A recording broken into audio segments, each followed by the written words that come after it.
A história é cabeluda, complexa. Vocês se lembram que lá no governo Temer foi decretada intervenção federal na segurança pública do Rio de Janeiro, depois de uma série de arrastões, aqueles episódios que infelizmente são muito comuns no Rio de Janeiro, né, minha gente? Uma série de arrastões na praia, crimes, a coisa parecia fora de controle. O presidente Michel Temer, no cargo depois do impeachment, falou o seguinte: não, vamos intervir na segurança pública do Rio de Janeiro, que enfrentava já uma crise administrativa, com Cabral, com Pezão, enfim, aquela onda toda. Não era uma intervenção militar, era uma intervenção civil na segurança pública, mas ele escolheu um militar para tocar a segurança pública no Rio de Janeiro durante o governo. O que é uma intervenção? Né? É o governo federal dizendo o seguinte: olha, você, Estado do Rio de Janeiro, não consegue mais tomar conta desse trem aí. Então, agora eu tomo conta. Ele nomeou, na época, o general Braga Neto, que sim, é o general Braga Neto. A gente está mostrando a foto dele aí. Depois foi ministro da Casa Civil do governo Bolsonaro, foi candidato a vice na chapa do Bolsonaro, virou político, né? Mas ele foi o interventor na segurança pública do Rio de Janeiro, num período que foi muito ruim para a segurança do Rio de Janeiro, né? Aconteceu o assassinato da Marielle naquele período, né? Vocês se lembram? Lembro, cara. Foi um período difícil, bem polêmico aí da história brasileira recente, né? Pois é. Mas olha o que aconteceu, olha porque que tem muita gente que já sabe, né? Estou contando aqui para quem eventualmente não sabe. Olha qual é a investigação da Polícia Federal. A Polícia Federal deflagrou hoje de manhã uma operação contra suposto pagamento de suborno para autoridades brasileiras de uma empresa internacional que vende armamento e que teria vendido colete à prova de bala com sobrepreço para a intervenção federal no Rio de Janeiro. Então chegou a intervenção federal no Rio e falou assim: preciso comprar um monte de coisa aqui, a polícia está sucateada. Um dos equipamentos, colete balístico. Segundo uma informação que chegou dos Estados Unidos, essa compra estava superfaturada. E quem era o interventor? O Braga Neto. É importante ressaltar: os coletes não foram adquiridos ou tampouco entregues. Não houve, portanto, qualquer repasse de recursos à empresa ou irregularidade por parte da administração pública. O empenho foi cancelado e o valor total, mais a variação do câmbio, foram devolvidos ao cofre ou aos cofres nacionais, segundo os advogados do Braga Neto. Bom, qual é o rolo? É um rolo. Como é que essa informação chegou aqui no Brasil? Chegou pelos Estados Unidos. A empresa contratada para vender esses coletes para a gente aqui se chama CTU Security LLC. Ela é lá dos Estados Unidos, a sede fica em Miami. E segundo a Polícia Federal, o dono é um venezuelano chamado Antônio Intriago. Essa empresa estaria envolvida no assassinato ou teria fornecido arma para uma milícia derrubar e matar o presidente haitiano Jovenel Moïse. Esse é o nome correto? A pronúncia correta, Juliano? Lá em julho de 2021, a referida empresa, a empresa que vendeu o colete para a gente aqui, ficou responsável pelo fornecimento de logística militar para executar o assassinato do Moïse e substituí-lo por Christian Sanon, um cidadão americano haitiano, informou no comunicado a Polícia Federal. Então, o FBI avisou a Polícia Federal brasileira: olha, tem uma empresa sediada aqui nos Estados Unidos que forneceu arma para uma milícia matar o presidente do Haiti. Essa mesma empresa vendeu o colete superfaturado para vocês aí na gestão do Braga Neto como interventor na segurança pública. Entendem o tamanho do rolo? O tamanho do rolo? Eu queria começar com o Urian para posicionar um pouquinho para a gente sobre aquele período, o assassinato do Moïse, presidente haitiano. O Haiti, um país profundamente pobre, profundamente instável, dominado por milícias, tráfico, enfim, tudo que um ser humano pode promover de ruim, ser humano que tem poder, né, Urian, está sendo promovido ali no Haiti, que é um grande símbolo de todas as mazelas aqui da nossa região, né? América Central, América do Sul. Queria que você posicionasse um pouquinho para a gente sobre esse período da história, para depois a gente entrar nas questões que se referem à nossa possibilidade de corrupção envolvendo o Braga Neto aqui. Haiti ele é um país falido, um país completamente destruído, um dos talvez mais corruptos aqui da nossa região. Foi destruído por aquele terremoto que aconteceu em 2007, 2008. O Brasil já conseguiu coordenar uma missão de paz lá da ONU também. É algo que o presidente Lula tinha bastante orgulho também, de você ter pessoas das Forças Armadas do Brasil sendo cedidas para a ONU para poder fazer parte daquilo. Os boinas azuis na época, né? Isso.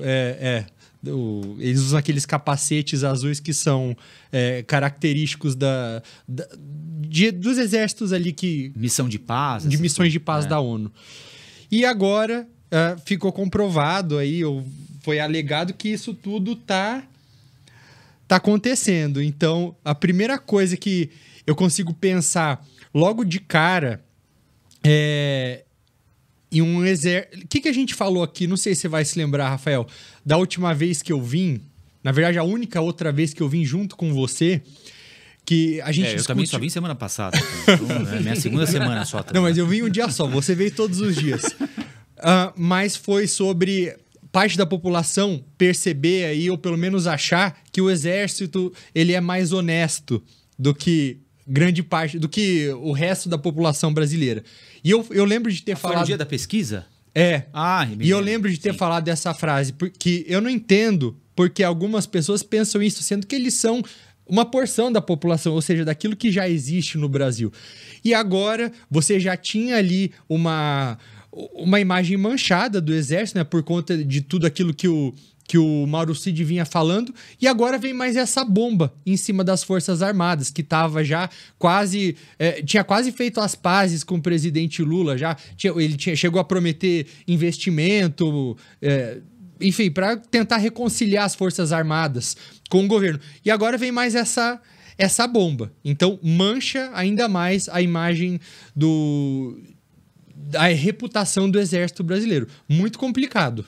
Porque tem essa aura mesmo, né, Diego, de que se você pertence às Forças Armadas, você necessariamente é correto e necessariamente é honesto. É uma coisa que a gente ouve muito de pessoas mais velhas.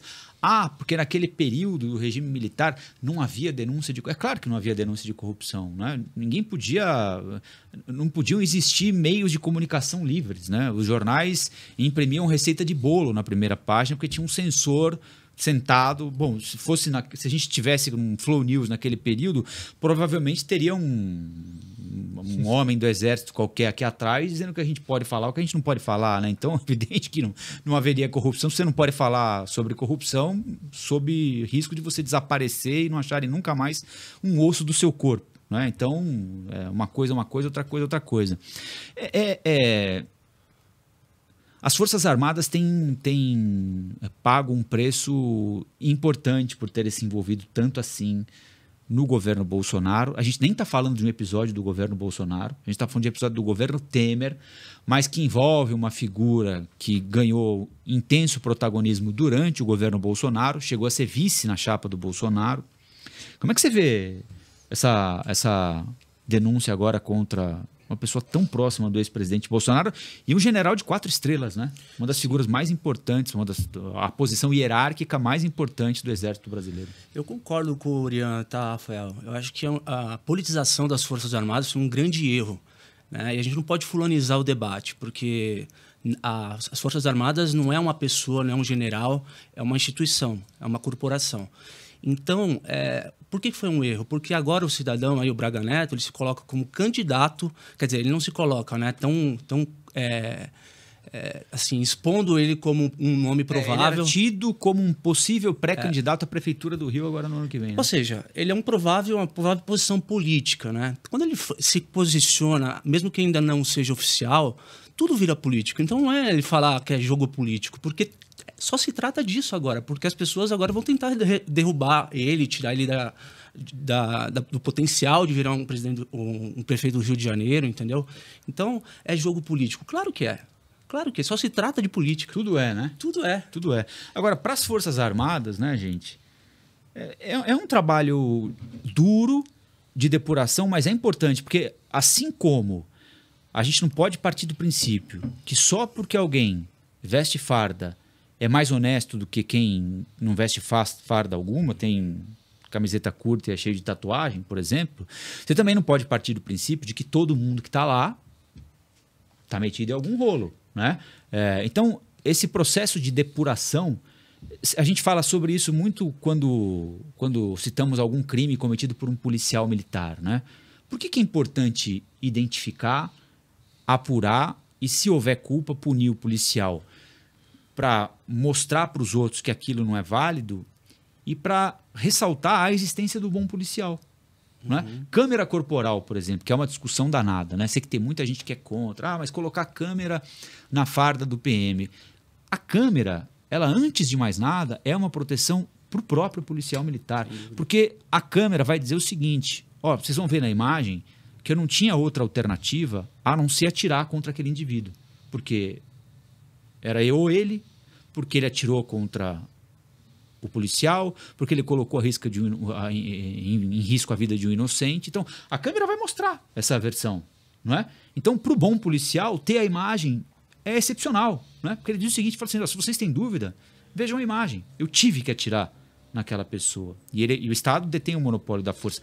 Como no caso das Forças Armadas agora, me parece ser muito importante, eu não sei o que é que vocês pensam, que as Forças Armadas apoiem essas investigações, né? Para dizer o seguinte, falar, vocês estão correndo atrás de militar agora para punir por um eventual apoio por causa do Bolsonaro, vocês vão ter que provar. Se provar, bom para o Exército, que diz o seguinte: olha, nós não coadunamos com conduta equivocada, então tá fora. E se não provar, bom para o Exército também, porque diz o seguinte: estão vendo? Vocês denunciaram, atacaram nossa imagem, mas não provaram o que suspeitavam. Então, acho que o Exército só tem a ganhar se ajudar nessas investigações, né? Rafael, você falou algo que é muito verdade ali. É muito difícil a gente medir o nível de corrupção. Tanto é que quando a gente olha para os índices de corrupção internacionais, como por exemplo aqueles lá da Transparência Internacional, eles são chamados de índices de percepção da corrupção. Porque como não é algo concreto que pode ser medido com tanta facilidade, você tem que medir a percepção que as pessoas têm em relação àquilo. E quando a gente olha para a posição do Brasil nesses rankings, assim, péssimo. Não era para ocupar o lugar que ocupa o 10º, 11º, 12º maior economia do mundo. A gente está em 94º lugar em uma lista de 180 países, ou seja, 94. Então, a percepção por parte da população brasileira de que há corrupção, ela é muito grande. Ela é maior do que em metade dos países do mundo. A nossa pontuação é baixíssima. Ela a gente está atrás de países como China, como África do Sul, como, enfim, vários países empatados com a Argentina nesse momento. E é algo que tem que ser apurado, assim. Eu sei também que você reconhecer que houve corrupção é uma maneira sempre de se blindar. Lembrando que, por exemplo, lá atrás, quando houve o mensalão, foi essa postura do presidente Lula, de falar assim, se estão achando corrupção agora, é porque é possível investigar e encontrar isso. Então, é a postura que as Forças Armadas deveriam adotar para se proteger. É isso. Bom, investigação é sempre bom, minha gente. Olha, denúncia existe, ela pode ser provada, não pode ser provada, sempre presunção de inocência, é fundamental garantir, né? Quem tem de provar que alguém é culpado por alguma coisa é quem está acusando. Antecipadamente, todos nós somos inocentes, né? Existe um princípio na Constituição que se chama presunção de inocência, portanto, até que provem o contrário, todos nós somos inocentes e temos amplo direito à defesa. Seja o Rafael Colombo, seja o general Braga Neto, não é porque alguém tem determinada profissão que é mais ou menos honesto. Pode ter um militar corrupto, como tem militar honesto. Tem jornalista corrupto, como tem jornalista honesto. E assim como na profissão de vocês, certamente tem bom, tem mau profissional. O importante é a gente seguir sempre na linha, sempre adotar o bom comportamento e, se for necessário, punir quem pisa fora das 4 linhas, como diria o ex-presidente Bolsonaro. Não é isso? Fazia tempo que eu não ouvia falar das 4 linhas. Sabe que eu gosto dessa expressão. Essa expressão é boa, porque porque eu gosto de futebol também. Então é o seguinte, fora da 4 linhas tá fora do jogo. Não é isso? Eu achei um bom Uma boa sacada dele. Rafael, né? se você me permite um ponto aí com relação ao último comentário das câmeras. Nem sei como a gente foi parar nisso. Nas câmeras policiais, cara, assim, para restaurar a credibilidade, você tem que exigir transparência. E não sou eu que estou falando, não é a Orian. Os dados mostram, e teve pesquisas que foram feitas, que com as câmeras policiais houve diminuição na letalidade de policiais, ou seja, de mortes de policiais e de mortes de pessoas que eventualmente são suspeitas. Por quê? Porque a conduta automaticamente ela tende a ser mais correta de acordo com o que de fato precisa ser.